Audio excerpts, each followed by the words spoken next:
Cinema Red Pill. This is episode 49. We're here with Malcolm, and he's a filmmaker, and he's going to shoot his next film. Yeah, doing that this week. And we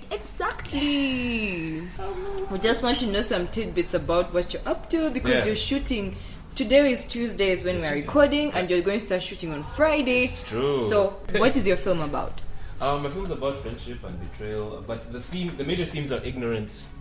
The subtitle is "Ignorance is Bliss" or something like that, and it was just trying to explore that idea of ignorance being bliss and trying to complicate it and understand kind of how the simple maxims like that, like love is power. Actually, that title came from a short collection of short stories. The film is called Love is Power? No, it's called Mawe.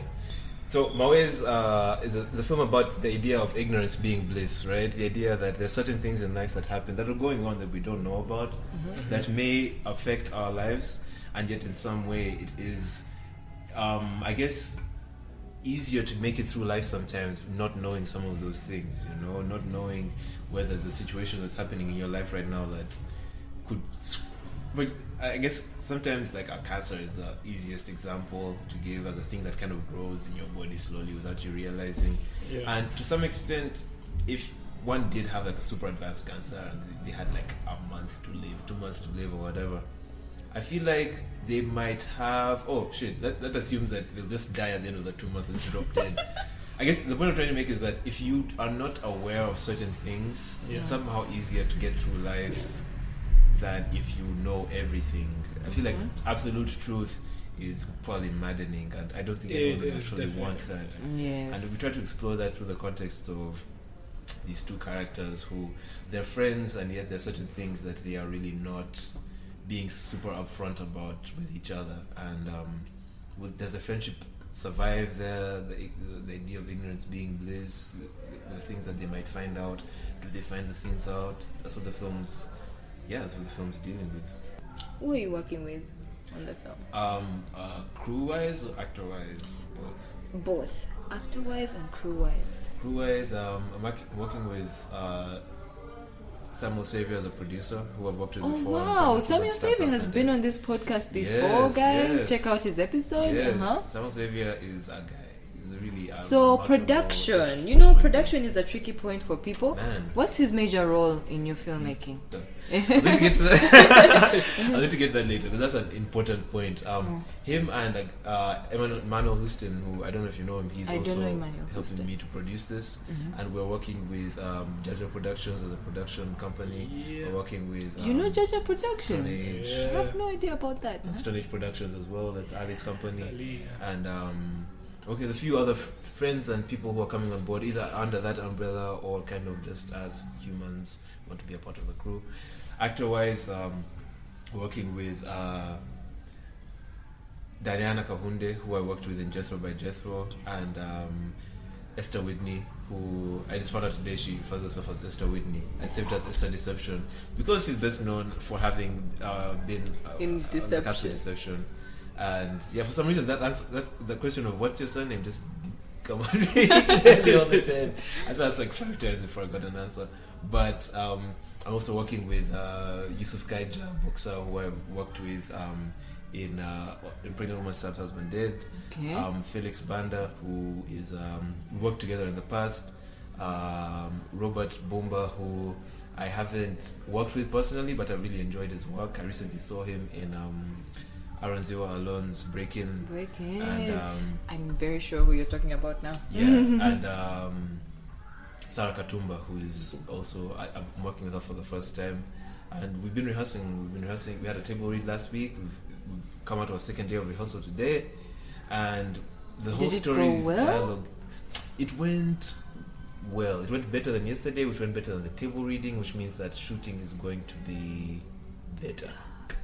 What language is your film? The dialogue is Rutoro, and it's a mix of Rutoro and Luganda, because the context is characters who are from outside of Kampala but live in Kampala, which I feel is an angle on characters that I personally haven't seen all that much of, especially when it comes to issues of language and even ethnicity, to be honest. The idea that Kampala and Uganda is not...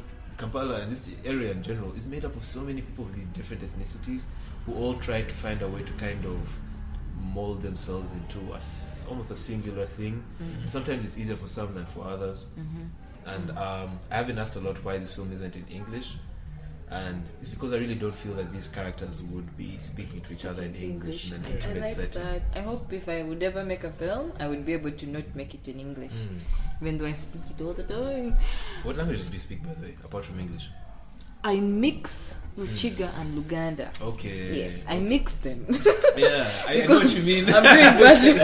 which one is stronger? If that makes sense. Ruchiga by Ruchiga far. stronger. Yeah, okay. and it's so annoying for border guys. And then usually I land like on a border guy who's a Muchiga. They're like, oh Muchiga. Oh, and they know. They always tell. The Matoro border guys can always tell when I'm speaking Luganda. And the cast members have found it so funny now that when I write Luganda and when I write Rutoro, they're not perfect.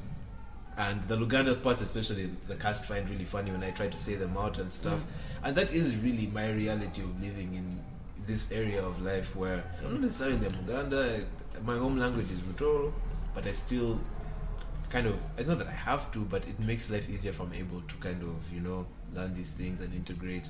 And there are also places where when I do run into a border guy who's a Rutoro, there's a certain almost, I wouldn't say relief that comes with it, but there's something about just speaking to someone else who speaks a language you're comfortable with. Yeah, there's a certain thing there. So where are you shooting this film? In Bonga. Shooting in Bonga. Some friends have been very kind to help us use their spaces, and the locations are really not all that many. So will the setting still be in Bonga, or you'll be setting it like it's in Fort Portal? It'll be in Kampala in general. You make it like Fort Portal girls in Kampala. Exactly. There are moments when when our characters kind of speak to people who are not necessarily Watoro and what, and you do kind of see it's not a big thing at all. The fact that sometimes they have to second guess and remember not to speak Rutoro and translate into Luganda and those things. Yeah. But it is something that I personally found really interesting about it that no one might notice or care about, but for me, it has some meaning and some value. So is this a short film? It's a short film. How many minutes? It's 23 pages, so I'm thinking maybe at least 20 pages. Yeah. My last statement is, Malcolm, you've got to make a fucking feature film. You're really good. Malcolm, your films are the better films. Your sound is thank you so much. It's above. Oh, man, thank you so much. It's above the threshold. So much, it's annoying. Actually, stop saying that. What? I'll agree with you. Agree with it. The only good films I've seen are short films, and yours are really great. Thank you so much. You need to make a feature film because I'm very sure you won't do some of the mistakes that people who are doing feature films are doing because they haven't had this background of having some short films, you guys. No, but this at the is same good time, practice. Sometimes I think the idea that making a short film makes you good at making a feature film is false? a bit misguided. Okay. Because I think you are dealing with a lot of time, and time you have to fill up in a really valuable way. And I feel that I make the shows that I make right now because I feel like I'm able to fill up that time. It's not that I say, okay, I'm only going to write 10 pages, but really the story ends up working within the space of 10, then progressively 15 pages, and then now we're at like 23 or so pages. And slowly the story is starting to stop to fit in just the little confines of like a 5-10 minute thing. And I don't expect to just stumble into making a feature film. I know it has to be an intentional thing. So but you're afraid of like writing 30 minutes of filler. Yeah. No one wants that, like, No one. I met this guy who I talk about this conversation all the time. He was a filmmaker who was spoken about very often and very widely. And when I met him, this rocked up to his office. I was like, "Hey man, I'm a filmmaker. Tell me things." One of the things he happened to say to me that kind of stuck with me was the idea that time in a film is a bit like space in a jug of juice, right? And it's a very basic like juice concentrate metaphor that your juice concentrate is almost either your skills or your abilities or your whatever. Those are things that come over time, Some people just find themselves and they can do the things. Actually, those people don't exist. I'm sorry, I just said that. Even the most talented filmmakers make a really crappy first film. But his point was, to some extent, your talent or your ability or your skills that concentrate, and if you're able to fill up a short glass, right? That is the equivalent of a short film. You put as much concentrate as you have in there, fill it up with water, and you have a decent glass of juice. And sometimes if you rush into a feature film before you are ready, what happens is you just have too little concentrate and way too much time, and it ends up just being meaningless and kind of forgettable. I personally know even with my short films, it takes me a while to feel like this short is makeable. Like I've been thinking about. How many months do you think it takes you? I've been thinking about Mawe, for example, since like Easter of last year, I think. Since like mid last year actually. And I only finished really writing the script a few months ago, maybe some 5-6 months ago, and it was a different story then. I redid it slightly, and I'm glad for the changes that time has allowed for it to make. And yet I know over time I hope to be able to spend less time doing that and making a feature, for example, but I'm letting it grow. I'm just letting my juice concentrate, my quencher increase.